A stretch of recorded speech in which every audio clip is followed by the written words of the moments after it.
Jean-Yves Morel aurait-il menti? Pour les gendarmes, les raisons de le soupçonner sont décidément nombreuses. Seulement, il ne dispose d'aucune preuve tangible. Alors, après 36 heures de garde à vue, la cellule d'enquête se voit obligée de relâcher Jean-Yves Morel. L'affaire aurait pu en rester là, mais va bientôt connaître un incroyable rebondissement.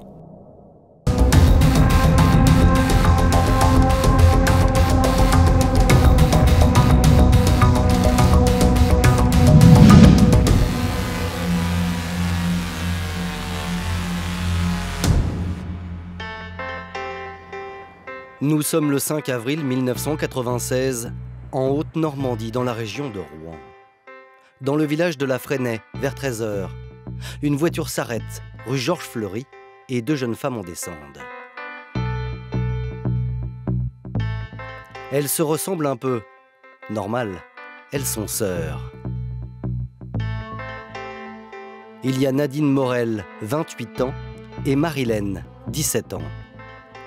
Tous les vendredis, elles déjeunent ensemble chez Nadine qui vit dans ce petit pavillon. Les deux femmes s'entendent bien et elles ont leurs habitudes. Mais pendant le repas, Nadine s'aperçoit que sa sœur cadette a quelque chose à lui demander. Elle déjeune tranquillement. Marilène paraît soucieuse, paraît un petit peu angoissée. Et au fil de la conversation lors du repas, sa sœur s'aperçoit que Marilène a envie de sortir avec son petit ami le lendemain, que ses parents ne sont pas au courant, et elle voudrait bien que sa sœur lui serve d'alibi pour cette sortie. Seulement, Nadine refuse de mentir à ses parents, d'autant qu'elle trouve sa sœur trop jeune pour découcher. Sa sœur n'est pas d'accord parce que Marilène est une jeune fille qui n'a pas l'habitude de sortir, qui vit un petit peu dans le cocon familial, dans les jupes de ses parents, Jean et Ginette Rousset. Tout semble en rester là, et ce petit désaccord n'est plus évoqué jusqu'à la fin du repas. En début d'après-midi, Nadine repart au travail comme à son habitude. Et comme tous les vendredis après-midi, Marilène va faire quelques tâches ménagères pour soulager sa sœur, au domicile de la Fresnaye. En fin de journée, dans le laboratoire d'analyse où elle est réceptionniste, Nadine va recevoir un appel inattendu.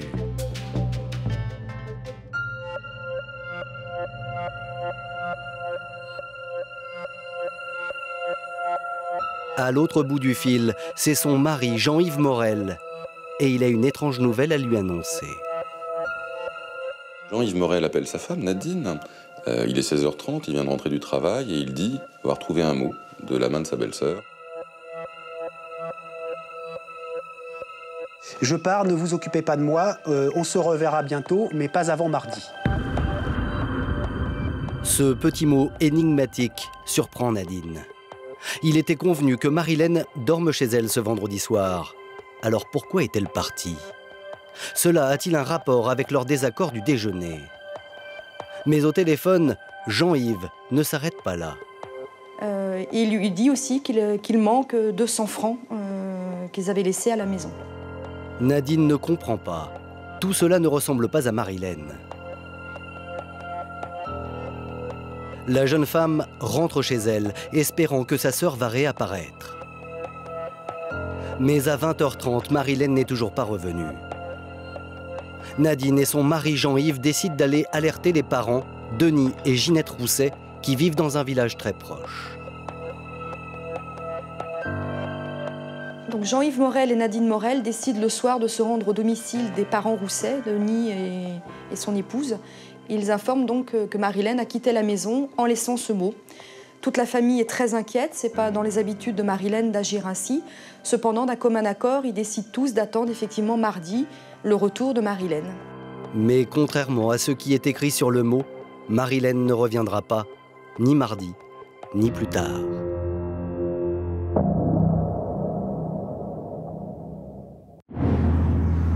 Mardi 9 avril 1996, la famille de Marilène décide de signaler sa disparition à la gendarmerie. Cela fait maintenant 5 jours qu'elle n'a donné aucune nouvelle. Denis Rousset arrive avec Nadine, sa fille, à la gendarmerie de Côte-Bec-en-Caux pour signaler la disparition de Marilène. Ils ont pris avec eux le mot que leur fille avait laissé. Monsieur Rousset confirme aux gendarmes de Côte-Bec que c'est l'écriture de sa fille. L'enquête est ouverte, mais bien sûr, on s'oriente assez rapidement vers une fugue de la jeune fille. Il faut dire que pour les gendarmes, tout corrobore la thèse d'une fugue. Marilène a écrit un mot qui évoque clairement un départ volontaire. Et elle a pris 200 francs chez Nadine, sans doute pour financer son départ. Et le petit désaccord qu'elle a eu à midi avec sa sœur a certainement déclenché son geste. Alors les gendarmes se cantonnent à une enquête de routine, mais pour la famille, cela ne suffit pas. L'hypothèse de la fugue n'est pas du tout probante pour la famille Rousset, tout simplement parce que Marilène Rousset est une jeune fille calme, qui a quelques amis mais qui ne sort pas, qui rentre systématiquement chez elle. Elle n'a jamais fugué par le passé et elle n'a jamais émis l'idée de quitter le domicile familial. Décidée à retrouver Marilène, effrayée à l'idée qu'il lui soit arrivé quelque chose de grave, sa famille décide d'agir. On met des espèces d'avis de recherche, on fait des démarches pour essayer d'avoir des informations de qui l'aura vu et pourra donner des renseignements. Partout, des affiches sont placardées. Toute la famille s'active. Ses parents, sa sœur Nadine et son beau-frère Jean-Yves. Tout le monde cherche Marilène. Et dans les semaines qui suivent, quelques témoins vont se manifester. Parfois, elle est vue en Normandie, dans un village éloigné. D'autres personnes la voient en Moselle, où elle serait partie avec quelqu'un de plus âgé qu'elle. Toutes les pistes sont exploitées. Mais ce sont des rumeurs, parce que quand les vérifications sont faites, elles n'apportent rien. Il n'y a rien de concret qui permette d'accréditer effectivement la présence de Marilène quelque part. Des pistes bien faibles. Marilène reste introuvable.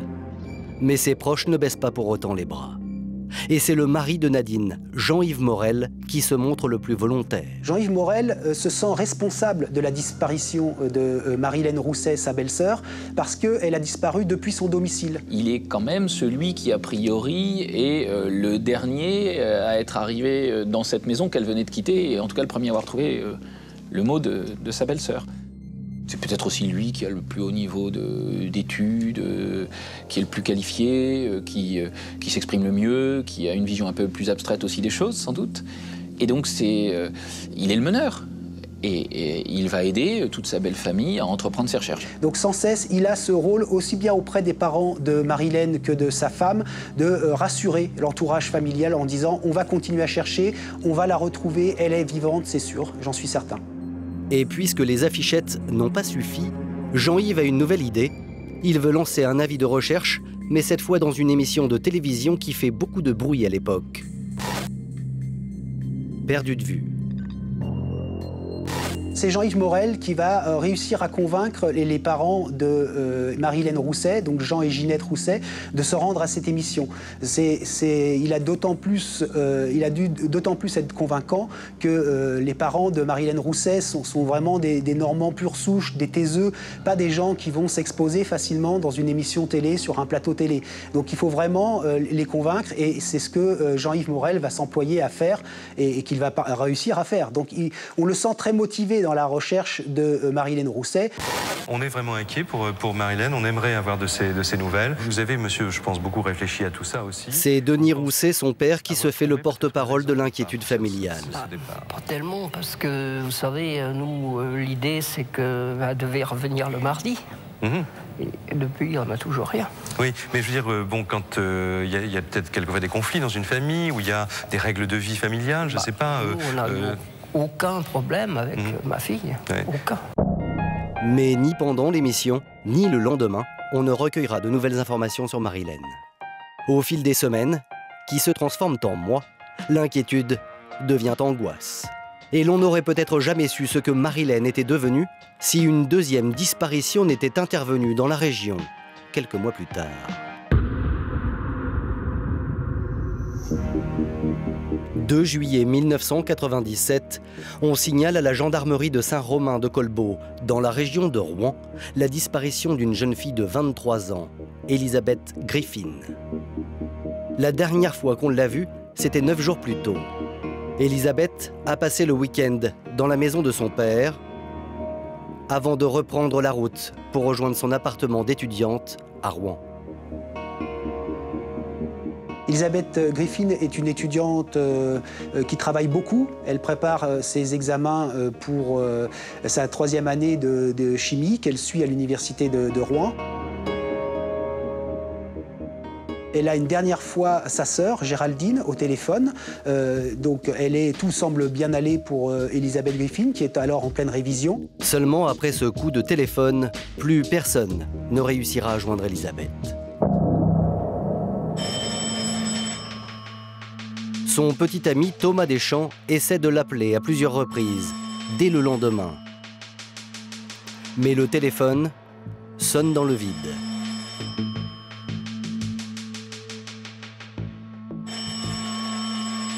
J'arrive pas à la joindre. Ça m'étonne un peu quand même.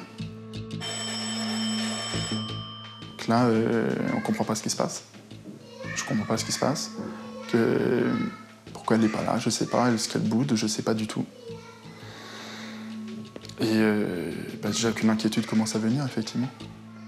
Ce matin-là, la jeune femme ne se présente pas non plus au rendez-vous qu'elle avait fixé avec ses camarades de l'université. Elle devait pourtant recevoir des résultats d'examen qui lui tenaient à cœur. Les jours passent et l'inquiétude grandit. Ça devient inquiétant, oui, effectivement. Nous, on commence à mettre des affiches et tout ça. Il y en a plusieurs qui tournent sur le Havre d'affiches en avis de recherche, tout simplement. Est-ce qu'elle peut être proche de Rouen? Est-ce qu'elle peut être proche du Havre? Est-ce qu'elle peut tout simplement être en France? Est-ce que... je sais pas.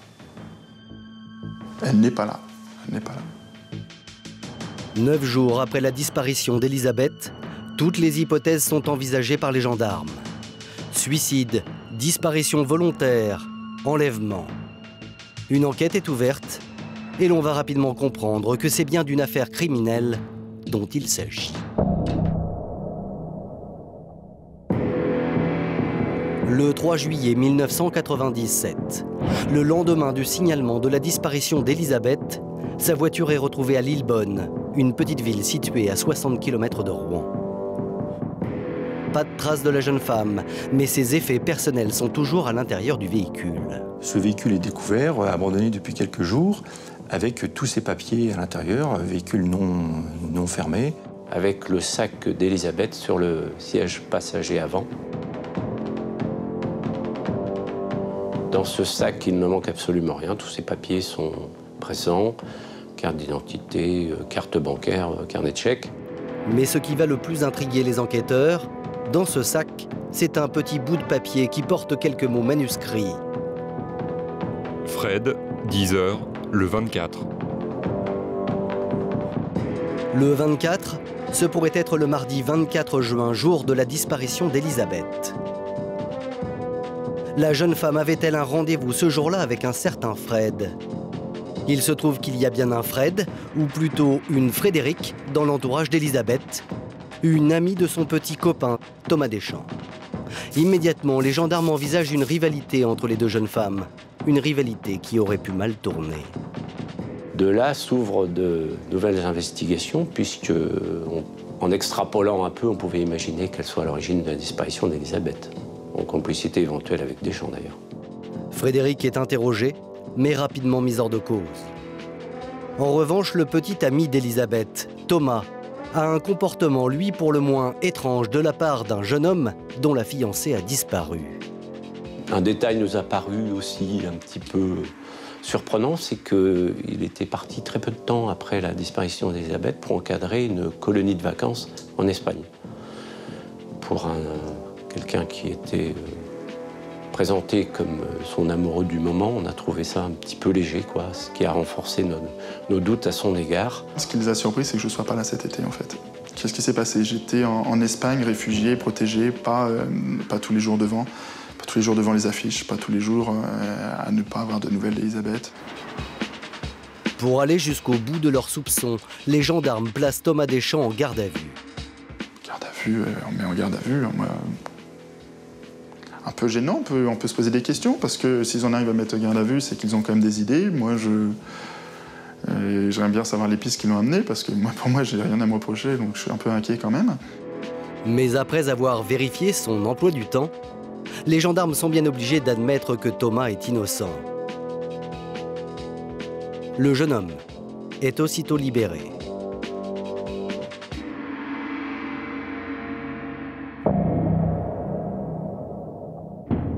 Les enquêteurs s'orientent alors vers une autre piste. Dans les relevés téléphoniques d'Elizabeth Griffin, ils ont découvert un coup de téléphone suspect qu'elle a reçu le matin même de sa disparition. On sait qu'il y a un appel téléphonique qui est arrivé à son domicile à 7h58, un appel téléphonique de 1 minute et quelques secondes, qui émane d'une cabine téléphonique de La Remuée, une commune de La Remuée qui n'est pas très loin du lieu d'abandon de véhicules de Lillebonne. Cette cabine téléphonique, la voici. L'auteur du coup de fil pourrait-il être un éventuel kidnappeur? Les gendarmes vont mener l'enquête dans le voisinage, mais là encore, en pure perte. On a même fait des surveillances physiques aux horaires correspondants de cette cabine, malheureusement sans succès, puisque nous n'avons pas pu identifier l'auteur de l'appel. Pas de témoin. Personne nous dit avoir vu physiquement une personne dans cette cabine téléphoner ou avoir vu un véhicule qui pourrait nous intéresser. Une fois de plus, c'est l'impasse. Quant à la perquisition de l'appartement d'étudiante d'Elizabeth Griffin, elle ne donne pas plus de résultats. Les gendarmes ont bien trouvé un ADN non identifié dans le studio, mais pour l'heure, ils n'ont pas de suspect avec qui le comparer. L'enquête, il faut bien l'admettre, tourne en rond, puisque tous les prélèvements et examens qui seront faits, que ce soit dans la voiture, que ce soit sur les documents trouvés au domicile d'Elizabeth, rien ne permettra la moindre identification. Et ce qui va finalement faire redémarrer l'enquête, c'est un petit cahier trouvé dans la voiture de la jeune femme, son agenda.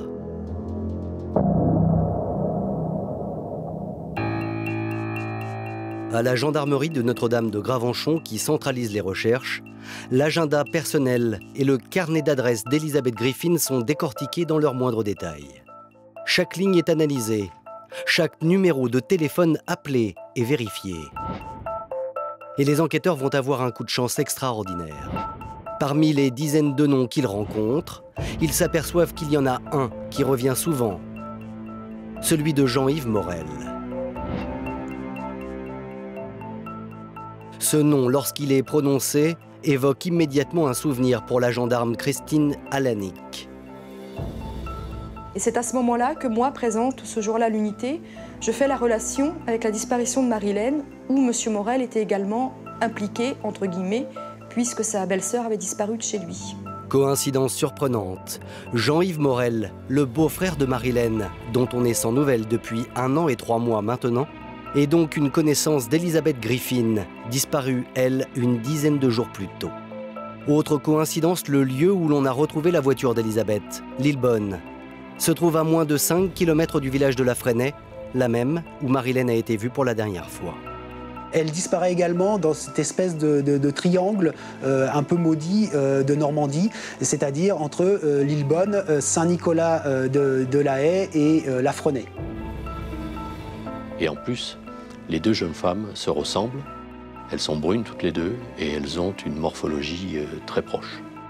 Avec le rapprochement fait par les gendarmes avec la disparition antérieure de Marilène, il est clair que Jean-Yves Morel apparaît comme le coupable idéal, mais rien ne vient corroborer ce qui n'est qu'une hypothèse de travail. Pour la cellule d'enquête, il faut d'urgence interroger Jean-Yves Morel. L'homme est immédiatement convoqué à la gendarmerie.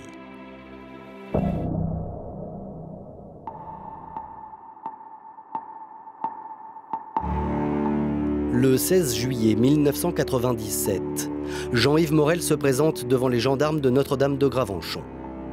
L'homme a 33 ans, c'est un employé de laboratoire sans histoire et il jouit d'une réputation de bon père de famille. Il semble bien difficile de l'imaginer en criminel. Il rend service, il est aimable, c'est quelqu'un qui va régulièrement à la messe. Il a même un profil de séminariste, on a envie de dire. Il est toujours bien propre sur lui, avec ses petites lunettes carrées. Il nous est présenté comme un personnage très correct, très sérieux, apprécié de tout le monde. Et même nous, par rapport au contact qu'on a avec lui, quelqu'un de très courtois, de très déférent, très posé. Et difficile d'imaginer Morel comme étant l'auteur d'une agression quelconque. D'ailleurs, Jean-Yves Morel coopère volontiers avec les gendarmes. Il reconnaît facilement que lui et Elisabeth Griffin se connaissaient. Il nous explique qu'il a fait la connaissance d'Elisabeth au mois d'août 1996, lors d'un stage effectué dans l'entreprise où il travaille. Ils continuent de se voir, ils échangent des cours, donc rien d'extraordinaire à ce que ces coordonnées soient trouvées dans le véhicule ou dans les papiers d'Elisabeth Griffin. Jean-Yves Morel et Elisabeth Griffin seraient donc simplement des étudiants qui se sont entraidés et sont restés en contact. Le fait qu'ils soient liés aux 2 jeunes femmes disparues récemment dans la région ne serait que pure coïncidence. Jean-Yves Morel est donc libéré. Mais dans les jours qui suivent, les gendarmes découvrent que Jean-Yves Morel ne possède pas d'alibi, car le 24 juin, jour de la disparition d'Elisabeth Griffin, il était en congé. De quoi nourrir à nouveau leurs soupçons. On poursuit nos investigations et on demeure têtu, entêté, parce qu'on pense néanmoins que cette hypothèse est quand même une hypothèse très importante. C'est plus une sensibilité d'enquêteur et un côté intuitif qui fait qu'on se concentre et qu'on n'abandonne jamais la piste Morel. D'autant plus que c'est un personnage qui se présente sous un aspect très avantageux. Alors, les enquêteurs vont jouer leur va-tout. Et malgré l'absence de preuves matérielles, ils vont placer Jean-Yves Morel en garde à vue.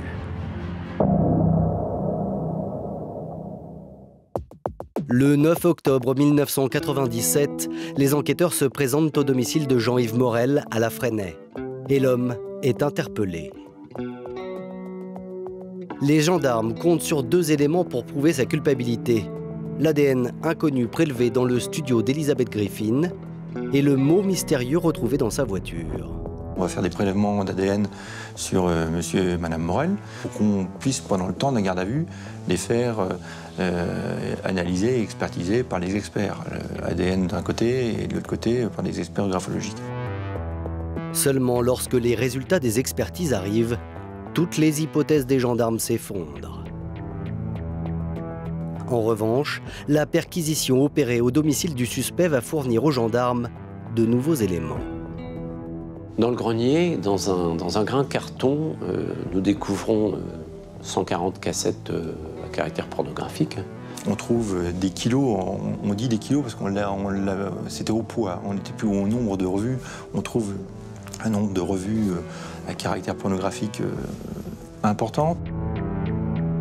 Rien d'illégal, mais cette découverte cadre mal avec l'image de Jean-Yves Morel, un bon père de famille, connu pour sa discrétion, sa tranquillité et son assiduité à la messe dominicale. On découvre, ce jour-là, un trait de personnalité de M. Morel qui nous était jusqu'alors inconnu. La perquisition se poursuit, et une nouvelle surprise. Dans son bureau, Jean-Yves Morel possède quantité de documents concernant Elisabeth Griffin, la jeune femme disparue, en particulier des CV et des photos. Interrogé sur ce point, Jean-Yves Morel se justifie. Ces documents lui auraient été remis par Elisabeth elle-même en vue d'une éventuelle embauche. Morel, évidemment, continue de clamer son innocence. Il l'avait eu comme stagiaire et il était très proche d'elle, mais jamais il n'aurait eu le moindre accrochage verbal, ne serait-ce que le moindre accrochage verbal avec elle. Et il a pu la revoir, mais c'est simplement dans le cadre d'un nouveau stage qu'elle souhaitait effectuer à son entreprise prochainement. Et alors que la garde à vue dure déjà depuis de longues heures, tout à coup, Jean-Yves Morel annonce qu'il a une révélation à faire. Il explique que peu de temps après la disparition d'Elisabeth, il l'a vue en pleine ville, bien vivante.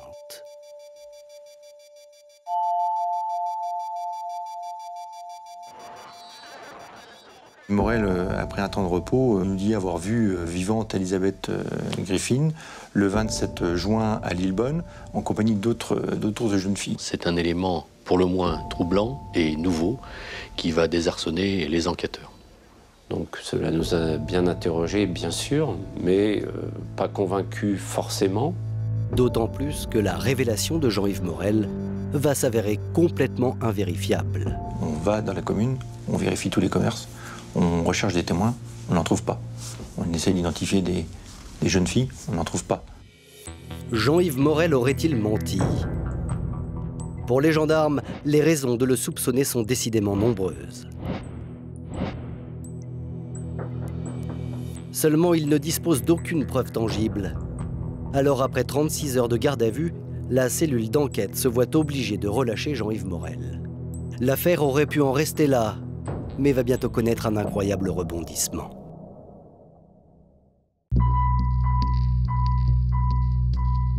Le 6 janvier 1998, le docteur Griffin, le père d'Elisabeth, vient signaler à la gendarmerie avoir reçu un étrange coup de téléphone.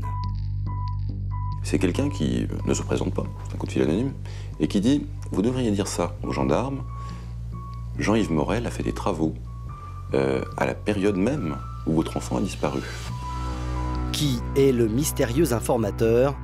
Jamais on ne le saura. Ce qui est certain, c'est que quelques semaines plus tard, un journaliste va à son tour recevoir un appel anonyme. Il s'agit d'Éric Lenné, et il s'était intéressé à la disparition d'Elisabeth Griffin dans un article pour son hebdomadaire, Le Nouveau Détective. C'est une voix d'homme qui est à l'autre bout du fil, un homme qui reste anonyme et qui me dit voilà, vous avez traité de la disparition d'Elisabeth Griffin et cette disparition n'est pas la seule. Il y a une autre disparition que vous pourriez mettre en lien avec celle d'Elisabeth Griffin. C'est une autre jeune fille dont la disparition a été classée en fugue. Il y aurait, d'après cet interlocuteur, un point commun entre ces deux disparitions, un homme qui a effectué des travaux de terrassement dans son jardin. Le mystérieux informateur n'en dira pas plus. Mais Éric Lenné va mener l'enquête. Et il ne tarde pas à découvrir qu'effectivement une autre jeune femme a disparu, Marilène Rousset. Et qu'un homme fait le lien entre les deux affaires, Jean-Yves Morel. Le journaliste décide alors de s'entretenir au téléphone avec lui. Il est tendu, je le sens tendu au téléphone, mais il me dit qu'il n'a rien à voir avec cette double disparition. D'abord qu'il continue à chercher Marilène Rousset comme au premier jour, qu'il se sent responsable de sa disparition parce qu'elle a disparu à son domicile, et qu'il fait tout, et que la famille reste soudée, et qu'ils font tout pour continuer à chercher Marilène. Pourtant convaincu de l'implication de Morel, Éric Lenné rédige un article pour son journal. Il y énumère les éléments communs aux deux disparitions. Qui a kidnappé Marilène et Elisabeth? Une série de coïncidences désigne le suspect numéro 1. Si la première, Marilène, est la belle-sœur de Jean-Yves M, la seconde, Elisabeth, ne lui est pas inconnue non plus. Cette fois, tous les regards se tournent en direction de Jean-Yves Morel, à commencer par celui des gendarmes. Décembre 1997, les gendarmes décident de s'intéresser de près à la maison de Jean-Yves et Nadine Morel. Le couple a acheté ce pavillon il y a 2 ans. Mais les enquêteurs ont découvert que Jean-Yves Morel, depuis, y a fait de nombreux aménagements. Il a en particulier acheté du béton, beaucoup de béton.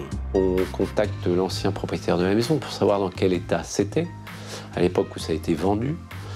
Et nos investigations confirment rapidement que Morel a construit une terrasse béton au dos de sa maison. Terrasse assez conséquente où il aurait pu faire disparaître facilement le corps d'Elisabeth. Jean-Yves Morel aurait-il pu enterrer les corps des disparus dans son jardin? Les gendarmes décident d'en avoir le cœur net. Le 28 avril 1998, à 7 h du matin, une équipe de la gendarmerie se présente au domicile du suspect, à La Fresnaye.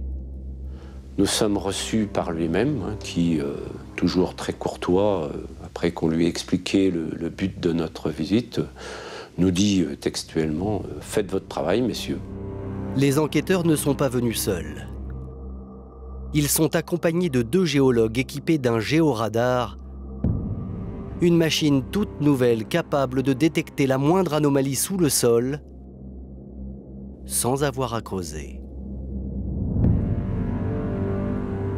C'est un engin qui a été utilisé pour la première fois dans l'affaire du trou et qui va leur permettre éventuellement de détecter des zones suspectes à la recherche évidemment d'un corps qui aurait pu être enfoui dans le sous-sol du terrain de Jean-Yves Morel. Le terrain est découpé en petits carrés. Chaque parcelle est étudiée. Mais pendant de longues heures, le géoradar ne repère rien de suspect.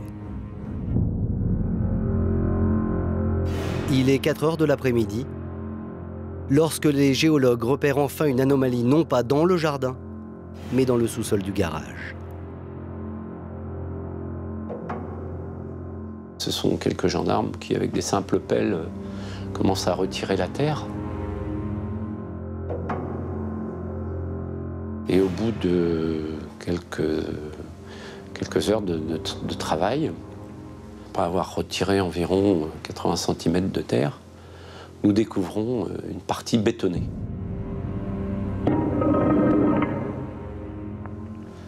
De là, interrogation. Morel, qui est présent, ne sait pas à quoi correspond cette dalle. Il dit qu'il est complètement étranger et que c'est pas lui qui est à l'origine de cette dalle. C'est un sarcophage, c'est-à-dire que dans cette dalle de béton, on a un corps. C'est l'idée première. Persuadés qu'ils touchent au but, les gendarmes commencent à attaquer la dalle de béton au marteau-piqueur. On s'équipe d'éclairage parce que la nuit commence à tomber et on est dans un bruit assourdissant entre les marteaux-piqueurs qui tapent.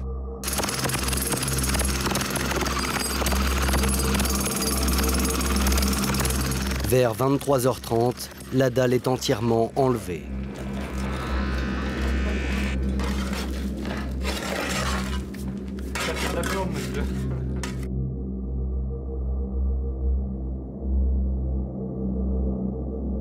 Et encore situation d'échec, puisque sous cette dalle, il n'y a rien que de la terre battue. Vont tous se regarder en se disant « mais non, c'est pas possible, il n'y a rien, on a vraiment fait fausse route ». Et on est avec Morel qui, lui, très serein, discute de choses et d'autres, de ses vacances, ou de sujets insignifiants. Il est tout à fait à l'aise et très peu inquiet, quoi. Mais en réalité, Jean-Yves Morel n'a pas du tout l'esprit tranquille. Et c'est cela qui va le perdre.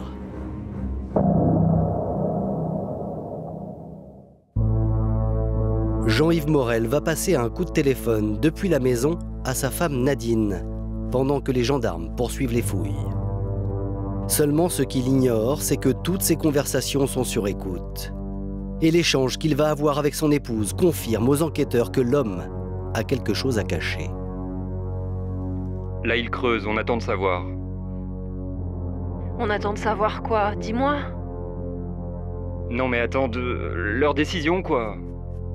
Oui, mais tu attends de savoir. Il y a quelque chose là-dessous? Non, non. Y a rien? Non. Et à cet instant, ce que Jean-Yves Morel va dire à sa femme va interpeller les enquêteurs. Bon ben, pas de souci à te faire alors. Non, non, de toute façon c'est trop tard. Je peux rien leur dire. Après ça va être encore pire. Tu peux pas leur dire quoi? Je vais raccrocher. Prends soin d'Hélène au maximum et puis... Oh non!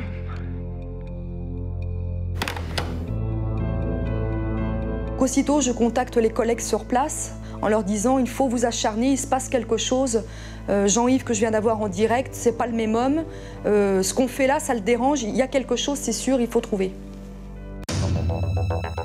Les gendarmes continuent donc de creuser sous la dalle de béton. Les fouilles durent maintenant depuis 7 heures. Le trou a atteint 1,40 m de profondeur. Il est presque minuit quand, soudain... Étant dans le fond avec un collègue, nous voyons apparaître un morceau de plastique noir.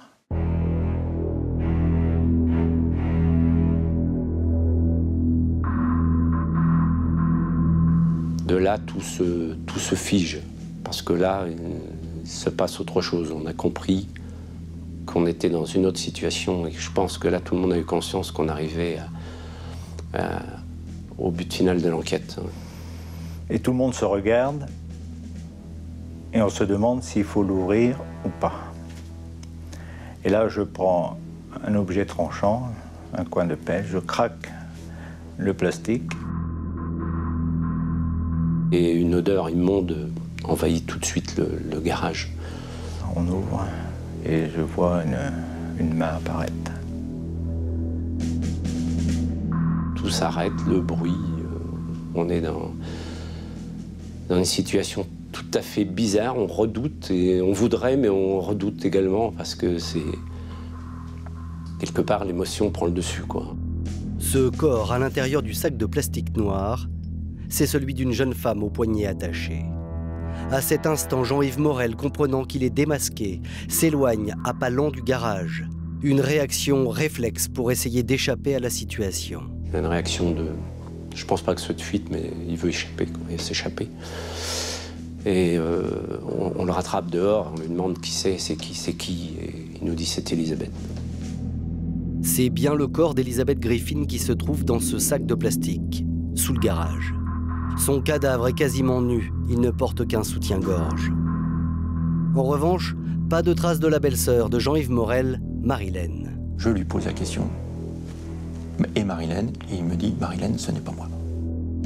Entre-temps, l'épouse de Jean-Yves Morel, Nadine, est arrivée sur les lieux. Et le commandant de la cellule d'enquête, le lieutenant Michel Frottier, lui annonce la terrible découverte. Elle s'écroule, elle hurle, c'est humain, ce qui lui arrive, je pense que c'est tout ce que peut ressentir de plus atroce une personne, elle le ressent. Elle découvre que son mari est certainement un meurtrier, elle découvre qu'il y a un corps qui est caché chez elle, et elle découvre en même temps qu'il n'a cessé que de lui mentir. Jean-Yves Morel est mis en examen pour le meurtre d'Elisabeth Griffin. Pour les gendarmes, un grand bond vient d'être accompli dans l'enquête. Mais il leur reste encore une question à tirer au clair. Jean-Yves Morel a-t-il aussi tué Marilène Rousset? Et si oui, où se trouve son corps?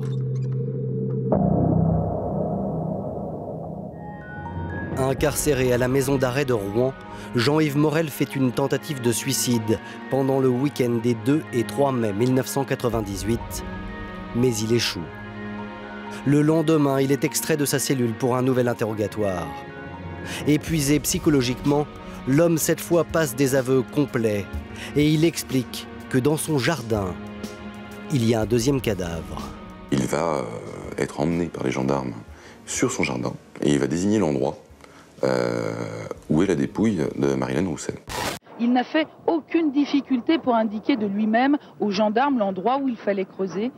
Ce deuxième corps vient d'être découvert. On peut donc penser qu'il s'agit du cadavre de mademoiselle Rousset. Le corps reposait à 30 cm de profondeur, sous un arbuste. Et Jean-Yves Morel ne variera pas dans ses aveux relatifs au meurtre des deux jeunes femmes. Par contre, les circonstances dans lesquelles il tuera les deux jeunes femmes vont varier. Les corps étant restés longtemps sous terre, l'autopsie des victimes est particulièrement difficile à réaliser. Mais une chose est certaine, Elisabeth et Marilène ont toutes les deux été tuées de façon extrêmement violente. Le médecin légiste conclut que pour Elisabeth Griffin, le décès serait dû à au moins 7 coups sur la tête, tandis que pour Marilène Rousset, c'est un coup violent sur la tête qui serait responsable du décès. Face à la violence des faits qui lui sont reprochés, Jean-Yves Morel donne des versions très fluctuantes. D'entrée, il s'écroule dans les bras de mes enquêteurs. Il donne une version très rapide en audition où il reconnaît être l'auteur d'une agression sur Marilène. Et voici la version que donne Jean-Yves Morel pour le meurtre de Marilène. Le 5 avril 1996, Jean-Yves Morel serait rentré chez lui et il aurait trouvé Marilène qui l'attendait assise sur le canapé. À l'époque, il prétend qu'elle et lui auraient été amants depuis plusieurs mois. Et ce jour-là, la jeune femme aurait menacé de le faire chanter. Il avait une relation sexuelle consentie avec sa belle-sœur. Ce jour-là, le jour de la disparition de Marilène Rousset, elle aurait menacé de tout révéler s'il ne lui remettait pas une somme de 3 000 puis de 5 000 francs. D'après Jean-Yves Morel, Marilène avait même préparé ce petit mot pour donner le change à sa famille. Mais comme il aurait refusé de céder à son chantage, sa belle-sœur se serait emportée et l'aurait giflé. Elle me met une gifle, une claque, je ne sais plus le terme qu'il emploie. Et ça me rend, voilà, ça déclenche en quelque sorte sa colère. Enfin, il la frappe. Ça se passe mal et il veut la faire taire et il la frappe et il lui porte des coups à la tête, même le sol.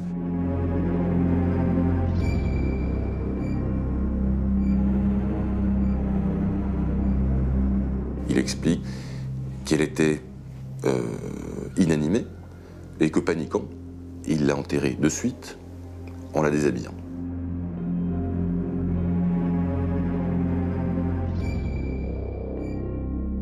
Il précise qu'il venait de créer un trou pour planter un arbre dans son terrain et qu'il l'a déposé aussitôt dans ce trou qu'il a recouvert immédiatement.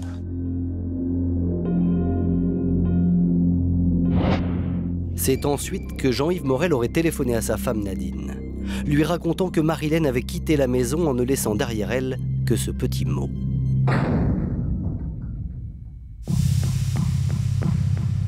Concernant le deuxième meurtre, celui d'Elisabeth Griffin, Jean-Yves Morel donne là encore une explication qui met en avant une mort accidentelle.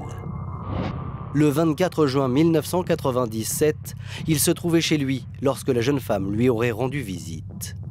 Elisabeth Griffin est venue à son domicile ce jour-là, elle est passée à l'improviste et ils ont eu une dispute qui portait sur le travail. Elisabeth aurait reproché à Jean-Yves de ne pas être assez efficace pour lui obtenir un job d'été. Devant ces reproches, l'homme aurait perdu son sang-froid. Brusquement, accidentellement, dit-il, il s'est énervé, il ne s'est plus contrôlé, il a saisi Elisabeth Griffin et il lui a fracassé la tête contre le carrelage de la pièce à vivre. Lorsqu'il a fallu se débarrasser du corps, il aurait cette fois pensé à la cave qu'il avait commencé à creuser dans son garage. De là, lui est venue l'idée de mettre le corps d'Elisabeth dans ce trou. Il a utilisé donc une brouette. Il a déposé le corps au fond de son trou, qu'il a recouvert de terre, et que par la suite, il le fera recouvrir quelques jours plus tard, au début juillet, qu'il fera recouvrir de béton. Cependant, un détail ne colle pas. Si ce que dit Jean-Yves Morel est vrai, comment expliquer que le corps d'Elisabeth ait été retrouvé vêtu seulement d'un soutien-gorge? Les enquêteurs ont de sérieux doutes. Dans les deux cas, Jean-Yves Morel se donne presque un rôle de victime, poussé à des meurtres accidentels par deux femmes qu'il dépeint comme agressives. Les gendarmes vont décider de poursuivre l'interrogatoire. Ils vont lui poser encore et encore les mêmes questions. La garde à vue va durer toute la nuit. Et le lendemain matin, Jean-Yves Morel s'avoue vaincu. Il donne une nouvelle version des faits concernant le deuxième meurtre, celui d'Elisabeth Griffin. Il reconnaît avoir téléphoné depuis la cabine publique de la Remuée pour confirmer le rendez-vous d'Elisabeth dans la matinée. Elisabeth a accepté de venir. Pour les gendarmes, ce coup de téléphone ressemble à un stratagème pour attirer la jeune femme dans un piège. Mais Jean-Yves Morel affirme qu'il a appelé Elisabeth sans penser à mal. Vers 11 h, la jeune femme s'était présentée chez lui sans méfiance.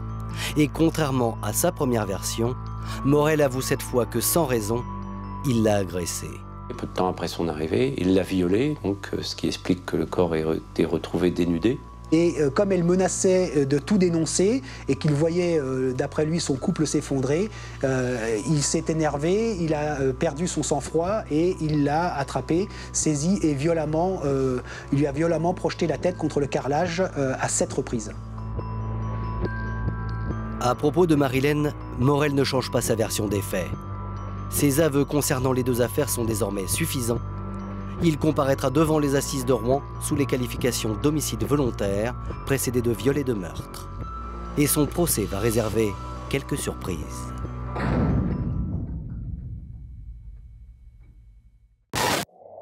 Le procès de Jean-Yves Morel s'est donc ouvert ce matin pour 4 jours. L'accusé reconnaît les meurtres de sa belle-sœur et d'une étudiante de 24 ans. Le 16 février 2000, à Rouen, le public se presse à l'entrée du palais de justice. L'affaire Morel, comme on l'appelle maintenant, passionne les foules. Et tout le monde, en fait, attend de voir Jean-Yves Morel, cet homme qui avait l'air si tranquille à la Freinet, et qui finalement est responsable d'un double meurtre, dans des conditions étonnantes. C'est celui que vous croisez, que vous voyez tous les jours en pensant que c'est un bon père de famille, que ça peut être celui qui a tué des gens ou qui va les tuer. Il est symptomatique du Dr Jekyll et de Mr Hyde. Entre-temps, Jean-Yves Morel est revenu sur ses aveux de viol. Il s'en tient maintenant à sa première version. Pour Elisabeth comme pour Marilène, il est devenu meurtrier par accident, sans préméditation. Mais c'est une thèse difficile à croire pour l'avocat général Jean-Marie Bonnet, étant donné la violence des meurtres. Ça dure un certain temps, hein, les actes de violence. Dans les deux cas, c'est pas une affaire où il y a un coup qui est porté, ou même un coup de feu, ou un coup de couteau. N'oublions pas que ce sont des meurtres à main nue. Donc qui nécessitent une violence certaine de la part de l'auteur. De plus, durant les débats, un élément sordide va particulièrement choquer jurés et auditoires. Un élément qui jusque-là n'avait jamais été évoqué concernant les conditions de la mort de Marilène. On est à l'audience, on entend le médecin légiste qui a fait cette autopsie et qui, sur les questions, va nous dire cette jeune fille dont le corps a été découvert, que j'ai autopsié, vraisemblablement, elle n'était pas morte quand elle a été enterrée. Elle était vivante, sans doute inconsciente, mais vivante. Évidemment, sur le banc des parties civiles, et notamment au sein de la famille Rousset, la consternation est complète, l'effroi est total. C'est trop fort. Nadine part immédiatement de la place qui est la sienne, au milieu des parties civiles, quitte la salle. Et il y a eu une chape de plomb sur l'ensemble du public, la salle était pleine, tout le monde a été écrasé par le poids de ce que l'on venait de découvrir à cet instant. Et même l'avocat de la défense, Maître Lagarde, aura du mal à trouver des arguments pour défendre son client. Je plaide donc pour Morel en le présentant comme il est présenté par tout le monde, y compris la presse, c'est-à-dire un monstre. Je plaide essentiellement qu'il devrait mériter en quelque sorte une part d'irresponsabilité, précisément en raison de ce qu'il a vécu lorsqu'il était tout jeune enfant. Cette enfance violente, ce sont les deux sœurs de Jean-Yves Morel qui viennent en témoigner. D'après elles, leur père était un homme particulièrement brutal, qui frappait le jeune Jean-Yves et se montrait souvent cruel avec lui. Il y a des scènes terribles qui sont à la fois rapportées par Jean-Yves Morel, mais également par ses sœurs, à la barre de la cour d'assises. Il y a d'abord ces exercices de mathématiques, par exemple, que lui fait réviser son père au domicile familial. Et à chaque fois que Jean-Yves Morel échoue dans un exercice, son père sort une à une des petites tortues d'eau de l'aquarium pour les écraser avec un marteau. Mais quel que soit le passé de Jean-Yves Morel, sa culpabilité et la gravité de ces deux meurtres ne va plus longtemps faire de doute aux yeux des jurés.